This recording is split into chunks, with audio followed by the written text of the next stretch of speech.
Hi hello friends, welcome to my channel. నేను మీ క్రాంతి. అందరూ ఎలా ఉన్నారు? మీరందరూ బాగుండాలని మనస్ఫూర్తిగా కోరుకుంటున్నాను.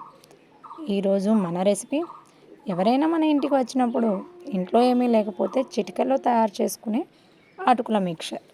చాలా అంటే చాలా త్వరగా రెడీ అయిపోతుంది. ఒకసారి తప్పకుండా ట్రై చేసి చూడండి. వీడియోలోకి వెళ్ళే ముందు మన ఛానల్ని ఇంకా ఎవరైనా సబ్స్క్రైబ్ చేసుకున్నట్లయితే ముందుగా సబ్స్క్రైబ్ చేసుకోండి ఫ్రెండ్స్. ఇక వీడియోలోకి వెళితే, అటుకులు మనకు కావాల్సిన క్వాంటిటీ తీసుకోవచ్చు. దీనికోసం నూనె చాలా తక్కువగా తీసుకోవాలండి. ఎందుకంటే అటుకులు వేయడం వల్ల మనం తీసుకున్న నూనె చాలా పాడైపోతుంది. అందుకోసం తక్కువ నూనె తీసుకోవాలి. నూనె వేడెక్కిన తర్వాత మనం తీసుకున్న అటుకులను కొంచెం కొంచెం వేసుకుంటూ చక్కగా కరకరలాడేలా ఫ్రై చేసుకోవాలి. ఇలా ఫ్రై అయిపోయిన తర్వాత అన్నీ ఒక గిన్నెలో వేసుకుంటూ వీటిల్లోకి కొన్ని వేరుశనగ పప్పులను కూడా ఫ్రై చేసుకోవాలి.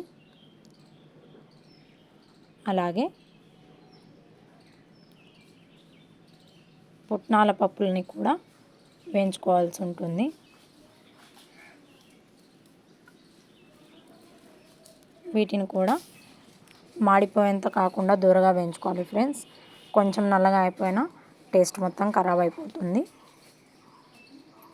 ఇలా వేయించుకున్న తర్వాత కరివేపాకు కూడా కొంచెం ఫ్రై చేసుకుంటే తినేటప్పుడు టేస్టీగా ఉంటాయి.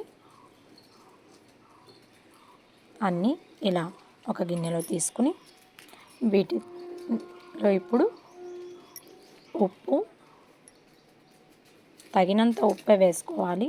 అలాగే కారం, అలాగే గరం మసాలా పొడి ఇలా మనకు నచ్చిన క్వాంటిటీలో వేసుకుని చక్కగా వీటిని కలిసేలా కలుపుకుంటే మన టేస్టీ అటుకుల మిక్చర్ రెడీ అయిపోయినట్లే. చూసారు కదా, చాలా సింపుల్గా చాలా ఈజీగా తయారైపోయింది. ఈ వీడియో మీకు నచ్చినట్లయితే మీ ఫ్రెండ్స్ అండ్ ఫ్యామిలీస్కి షేర్ చేయండి. అలాగే లైక్ కొట్టి సబ్స్క్రైబ్ చేసుకోండి friends. Bye bye friends. Thank you for watching.